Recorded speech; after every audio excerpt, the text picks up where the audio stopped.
Imaginez que votre voisin, beaucoup plus grand, beaucoup plus armé, tourne autour de votre maison, chaque jour, avec des avions, des bateaux, des drones, et qu'il répète encore et encore « Cette maison m'appartient ».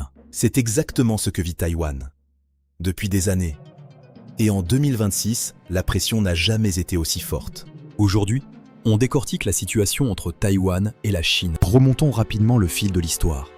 En 1949, après une guerre civile en Chine, les perdants, les nationalistes, se réfugient sur une île à 130 km des côtes chinoises, Taïwan. Depuis ce jour, la Chine communiste considère Taïwan comme une province rebelle, comme une partie de son territoire qui doit, un jour ou l'autre, revenir dans le giron de Pékin. De son côté, Taïwan a construit une vraie démocratie, une économie florissante, et refuse catégoriquement d'être absorbée par Pékin. Depuis 2020, la Chine n'a cessé d'intensifier sa pression militaire. Et les chiffres sont impressionnants. En 2025, plus de 5000 incursions ont été enregistrées, soit plus de 13 par jour. Fin décembre 2025, la Chine a mené des exercices militaires géants, baptisés Mission Justice 2025, avec plus de 200 chasseurs et bombardiers. Des tirs réels à moins de 50 km de l'île. Ces exercices ne sont pas que des démonstrations de force. Ils servent à s'entraîner concrètement, bloquer les ports, encercler l'île, simuler une invasion. La Chine teste et normalise. Face à tout ça, Taïwan ne reste pas les bras croisés. Les Taïwanais ont reçu chez eux un carnet orange, un guide de survie illustré.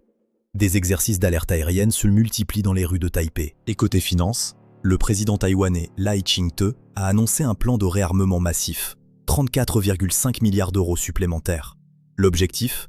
Être prêt à repousser une attaque d'ici 2027. Parce que 2027, c'est la date que les experts surveillent.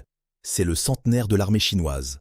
Et Xi Jinping aurait fixé à ses généraux l'objectif d'être capable d'envahir Taïwan d'ici là. Peut-être vous demandez-vous, et nous, là-dedans? Deux raisons majeures de s'en préoccuper. Première raison, les semi-conducteurs. Taïwan produit plus de 60% des puces avancées du monde entier. Une invasion, un blocus, et c'est toute l'économie mondiale qui s'effondre. Deuxième raison, la stabilité mondiale.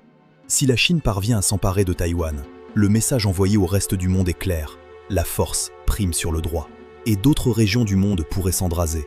C'est potentiellement mondial. Bonne nouvelle, si on peut appeler ça ainsi.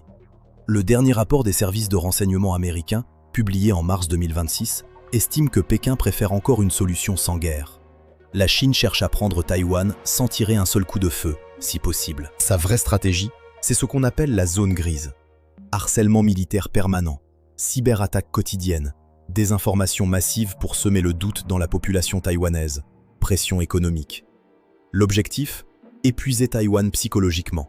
Faire en sorte que les habitants finissent par se dire que résister ne vaut pas la peine. Mais les experts préviennent. Ne pas voir une invasion immédiate ne signifie pas l'absence de danger. La Chine teste, s'entraîne, normalise.